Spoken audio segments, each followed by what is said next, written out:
نہیں میں پولیٹیشین بننا چاہتا تھا شروع سے؟ آپ سمجھے میں آئیڈیالوجی ڈریون تھا.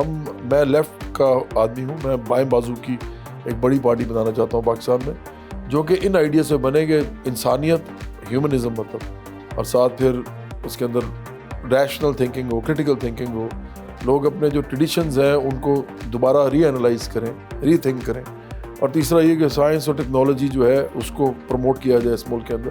تو ہم تو ایک پوری آئیڈیالوجی کے ساتھ کام کریں. اگر ہم یہ نہیں کریں گے چیزیں تو ہمارا نہیں خیال کہ پاکستان جو ہے وہ بڑھ سکے گا. اس ٹائم میں کچھ ایسے فیکٹرز ہوں گے, کچھ چیزیں ہوں گی جو آپ کو شاید اس طرف آئیڈیالوجیکلی ڈریون فیکٹرز ہوں گے کچھ اس ٹائم میں, جو آپ نے سوچا ہوگا کہ یہ چیزیں ہیں, اس وجہ سے میں اب پولیٹیشین بنوں گا اور میں اس کو بہتر کروں گا.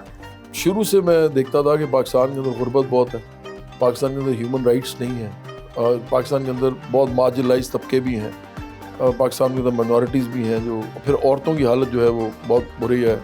عورتوں کے پاس فریڈم نہیں ہے, ایون اپنی مرضی کی شادی اب جا کے لڑکیاں جو کر پا رہی ہیں وہ بھی ساری پاکستان کی عورتوں کے بارے میں آپ یہ نہیں کہہ سکتے. تو یہ اس طرح کے بڑے بڑے ہیومن ایشوز ہیں جو کہ میں سمجھتا ہوں کہ ہمیں ٹیک اپ کرنے چاہیے تھے بہت پہلے, اور یہ پولیٹیکل پارٹیز کو کرنے چاہیے تھے. انہوں نے نہیں کیے. انہوں نے الٹا کیا کیا کہ یہاں پہ مذہب کو موضوع بنایا, جبکہ مذہب بڑی خوبصورت چیز ہے, ہر ایک کی اپنی اپنی ہوتی ہے, لیکن انہوں نے اس کو موضوع بنا کے لوگوں کے جو ذہن تھے ان کو ایک دوسرے کے لیے ٹالرنٹ اور پیس کی طرف جانا, وہ انہوں نے الٹا اس کا رستہ بند کر دیا. تو ہم سمجھتے ہیں کہ برابری پارٹی جو ہے وہ یہ چاہتی ہے کہ اگر ہم موسیقی کے تھرو, آرٹ کے تھرو, ڈرامہ, فلم, کچھ بھی ایسی چیزیں جو کہ لوگوں کو فریڈم آف ایکسپریشن مہیا کرتی ہیں, فریڈم آف اسپیچ مہیا کرتی ہیں, تو ہم اس میں اپنا پارٹ پلے کریں. تو اس لیے میوزک اور پالیٹکس یہ بہت امپورٹنٹ ہے, ایک دوسرے سے جیل ان کرتے ہیں, کیونکہ میوزک کے اندر یہ پاور ہوتی ہے کہ وہ آئیڈیاز کو لوگوں تک لے کے جائے. اچھا, سیاست تو آج کل بڑی بدنام ہوئی پھرتی ہے, تو پھر اس گلی میں کیوں آ گئے؟ اس لیے کہ جو ایسی گلیاں ہوتی ہیں نا, وہاں پہ جائے بغیر ماحول ٹھیک بھی نہیں کر سکتا کوئی. اب مسئلہ یہ ہے کہ اگر فرض کریں کہ سیاست ایک طرح سے گالی ہی بن چکی ہے اب تو لوگ جو ہے نا وہ اگر کسی کو پسند بھی کرتے ہیں نا تو وہ کہتے ہیں کہ ہم اس کو اس لیے پسند کرتے ہیں کہ کیونکہ باقی اس سے بھی برے ہیں. ایکچولی اب یہ ہو رہا ہے, اب لوگ اس لیے نہیں پسند کرتے کہ وہ ان کا فیوریٹ کسی وجہ سے بھی کوئی ہے, تو وہ اس لیے کرتے ہیں کہ یہ لیسر ایول ہے. تو آنا پڑتا ہے. مجھے لگتا ہے اگر آپ نے ریفارمز کرنے ہو, اصلاحات کرنی ہو, یا کوئی انقلابی جدوجہد کرنی ہو, تو آپ کو ہر قسم کے گند میں بھی گھسنا پڑے گا, چھینٹے بھی پڑیں گے, وہ تو اس سے آپ بچ نہیں سکتے. عمران خان کے حوالے سے اتنا غصہ کیوں رکھتے ہیں؟ کیونکہ مجھے لگتا ہے کہ عمران خان نے نا لوگوں کی امیدوں میں پانی پھیرا. لوگ عمران خان کی طرف دیکھ رہے تھے. عمران خان نے کیا کیا کہ پہلے تو عوامی پالیٹکس کرنے کی کوشش کی, لیکن پھر چونکہ وزیر اعظم بننے کی دھن سوار تھی تو انہوں نے کہا کہ نہیں, اب مجھے یہ والا روٹ لینا ہے کہ اس میں چاہے جو مرضی ہو جائے, مجھے وزیر اعظم بننا ہے, تو مجھے امیروں کا ایک دھڑا اپنے ساتھ ملانا ہے. جاگیردار, سرمایہ دار, مافیاز, وڈیرے, وہی لوگ, ان پارٹی سے بھی نکال کے لوگ کیبنٹ دیں گے, سارے وہی بھرے ہوئے ہیں. تو انہوں نے نا ایک جھوٹ پہ بنیاد رکھی اپنی سیاست کی 2013 کے بعد, بلکہ 2010 سے سٹارٹ ہو گئے. اس وقت سے میں ان سے تھوڑا سا نا وہ ہو گیا. اور اس کے بعد جب انہوں نے ابھی امریکی سازش کا نعرہ مارا نا, یہ بہت غلط کیا, کیونکہ کوئی امریکی سازش نہیں تھی. امریکہ ایک بہت بڑا ملک ہے, آپ اس کو ڈائریکٹ جب کہنا شروع کر دیتے ہیں کہ ہمارے خلاف سازش کی, ہم اتنا سا ملک ہے, ہمارا جی ڈی پی جو ہے وہ 500-600 بلین ڈالر ہے, امریکہ کا 20 سے اوپر ٹریلین ڈالر ہے, ٹریلین ڈالر. اس کے ساتھ آپ اس طرح کی بات کریں گے تو کیا فائدہ ہوگا؟ مجھے لگتا ہے کہ عمران خان اسی لیے نا, کیونکہ لوگوں کو پتہ نہیں ہے نا. اب یہ تو آپ کی غیرت ہے, آپ کی شرم ہے, آپ کا ظرف ہے کہ آپ لوگوں کو کیا بیچ رہے ہیں, یہ سوچے بغیر کہ ملک کا کیا بنے گا. میں تو کہتا ہوں ان سے پہلے والے بھی جو لوگ تھے نا, جنہوں نے کہا تھا کہ ووٹ کو عزت دو, نواز شریف وغیرہ نے, میں تو ان کے بھی خلاف ہوں.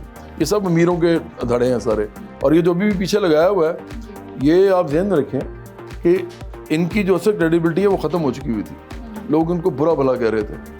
اگر یہ امریکی سازش کا جھوٹا بیانیہ نہ بناتے, جو میرے خیال میں پکا جھوٹا بیانیہ ہے, تو یہ لوگ نہ ان کے ساتھ آتے. تو انہوں نے یہ بھی جو کیا ہے یہ کوئی اچھی حرکت نہیں ہے. اینٹی پی ٹی آئی موقف کے باعث آپ کو کانسرٹس نہیں دیے جا رہے تھے, کیا یہ حقیقت ہے یا لوگوں کی صرف ہمدردی حاصل کرنے کے لیے کہا جا رہا تھا؟ نہیں, اس سے تو نقصان ہوتا ہے. بلکہ میں نے تو ایسے ہی بول دیا, انہوں نے سرخی بنا دی.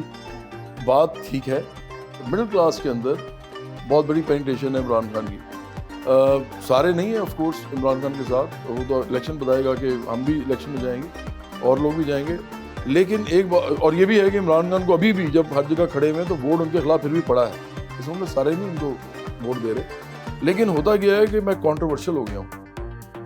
اب فرض کریں کہ مجھے بلانا چاہ رہا ہے, وہ آپس میں بات کرتے ہیں, اس میں 4-5 جو مڈل کلاس کے اپر ٹیئر کے کوئی لوگ کہہ رہے ہیں یار اور جواد صاحب کو رہنے دیں, وہ عمران خان کے خلاف بہت بات کرتے ہیں, یہ وہ. تو وہ جو لوگ پسند بھی کر رہے ہیں نا, بلانا بھی چاہ رہے ہیں, وہ بھی کہتے ہیں چلو یار چھوڑو یہ کانٹروورشل بات ہے.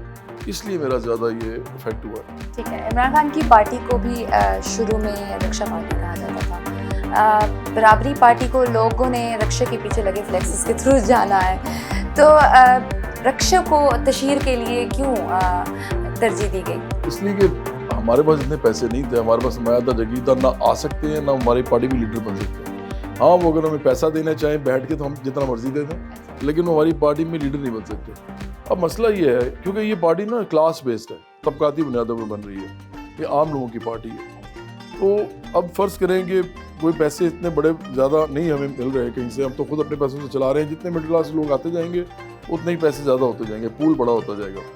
تو اس وقت ہمیں لگتا ہے کہ یہ بڑی انٹیلیجنٹ مارکیٹنگ ہے. آپ سوچیں گے ایک رکشہ جب پیچھے آپ اس کے لگاتے ہیں نا, ایک رکشہ فلیکس لگانے کے کتنے پیسے لیتا ہے؟ بڑے کم پیسے ہوتے ہیں. اچھا, میں آپ کو ایگزیکٹلی تو نہیں بتا سکتا, لیکن یہ تقریباً 300-400 سے اوپر نہیں ہوتا. اور یہ سارا کچھ ملا کے تو اگر آپ 1000 رکشہ بھی کرتے ہیں تو کتنے پیسے لگ جاتے ہیں آپ کے. لیکن اگر آپ ایڈ دیتے ہیں ٹی وی پہ تو وہ تو آپ کے کروڑوں کے ایڈز ہوتے ہیں. پیسوں کے بغیر تو مہذب ڈیموکریسیز میں بھی پارٹیاں نہیں چل سکتی. تو پھر آپ کیسے وزیر اعظم بنیں گے؟ مہذب ڈیموکریسیز میں ہی تو پیسہ عام لوگ دیتے ہیں نا پارٹیز کو. جیسے انگلینڈ ہم سے بہت زیادہ امیر ملک ہے, وہاں پہ ایک لیبر پارٹی ہے اور وہ 2 بڑی پارٹیز میں سے ایک پارٹی ہے, اس کے وزیر اعظم بنتے ہیں. لیبر پارٹی کا نام لیبر پارٹی ہے. اس کو کون فنڈ کرتا ہے؟ اس کو کوئی امیر شمیر لوگ فنڈ نہیں کرتے, اس کو عام لوگ فنڈ کرتے ہیں. اسی طرح عام آدمی پارٹی ابھی انڈیا میں بنی ہے, اس کو کون لوگ فنڈ کرتے ہیں؟ کیا کبھی امیر کوئی اس کو فنڈ کرے گا, اپنے پاؤں پہ کلاڑی مارے گا؟ وہ عام لوگ اس کو فنڈ کرتے ہیں, اس کا نام ہی عام آدمی پارٹی ہے. تو جو فنڈنگ ہماری جیسی پارٹیز کی ہوتی ہے, ایک دفعہ نام بن جائے, پورے پاکستان کے ہر گھر میں نام چلا جائے اور لوگ ڈسکس کرنا شروع کرتے ہیں پارٹی کو, تو پھر وہ نیکسٹ مرحلے پہ وہ یہ کہتے ہیں کہ ہماری پارٹی ہے, ٹرسٹ ڈیولپ اگر ہو جائے تو پھر آپ کو فنڈ بھی دیتے ہیں. آج بھی غریب آدمی اور مڈل کلاس کے زیادہ تر لوگ کسی بھی پارٹی کو فنڈ نہیں کرتے, امیر لوگ زیادہ تر کرتے ہیں, یا باہر کے لوگ جو بیٹھے ہیں پھر انہیں ملک. پاکستان میں فنڈنگ نہیں ہو رہی اتنی زیادہ. میرا خیال ہے کہ برابری پارٹی یہ کرے گی انشاءاللہ. عمران خان کو MNA بننے میں تقریباً 5-6 سال لگ گئے, پھر مزید 16 سال لگے پرائم منسٹر بننے میں. جواد احمد کب MNA بنیں گے اور پھر وزیر اعظم بنیں گے؟ اصل میں پہلے میں نے جب الیکشن لڑا تھا تو میں عمران خان کے سامنے لڑا تھا, شہباز شریف کے سامنے لڑا تھا اور بلاول بھٹو زرداری کے سامنے لڑا تھا.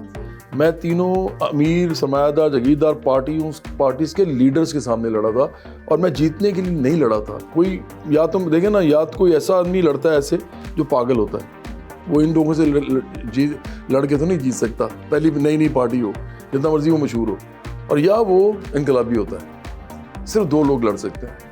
انقلابی کیوں لڑے گا؟ وہ اپنا پوائنٹ میک کرنے کے لیے لڑے گا, احتجاج ریکارڈ کرائے جی نہیں, اور پارٹی بلڈ کرنے کے لیے. اچھا, جب وہ کہے گا کہ میں اس لیے ان کے سامنے کھڑا ہوں, اب آؤ تم بھی کھڑے ہو ان سب کے سامنے. ایک مزدور کا بیٹا کھڑا کریں ہم کسی جگیردار کے سامنے, کسی دن ہم ایک ٹیچر کا بیٹا جو ہے یا بیٹی جو ہے وہ اس کو کھڑا کریں ہم سرمایہ دار کے سامنے. یہ پارٹی یہ کرے گی, یہ کرنا آئی ہے ایکچولی, یہ کلاس کے اوپر پالیٹکس کرنا چاہتی ہے, طبقاتی لیول پہ. اچھا, اب جو ہے میں نہیں الیکشن لڑ رہا, میں نے صرف پارٹی بلڈ کرنی ہے. اس کی وجہ یہ ہے کہ مجھے لگتا ہے کہ جتنے بھی پاکستان کے اندر لوگ ہوتے ہیں نا, تھوڑے بہت مشہور ہوں یا بہت دولت مند ہو یا ان کی کوئی لیگیسی ہو, ان کے خاندان پالیٹکس میں ہو, ملکی سیاست, وہ کیا کرتے ہیں کہ وہ پارٹیز اپنے ارد گرد بناتے ہیں. اس لیے بناتے ہیں تاکہ آخرکار وہ پارٹی ان کو اٹھا کے اوپر لے جائے اور پھر ان کو وزیر اعظم بنا دے. میں سمجھتا ہوں اس کو ختم ہونا چاہیے. ہم لوگوں کا رول صرف یہ ہونا چاہیے, جن کو لوگ جانتے ہیں کروڑوں کی تعداد میں, کہ ہم لوگ ایک پارٹی بنائیں اور اس کو ان کے سپورٹ کر دیں جن کے لیے بنائی ہے.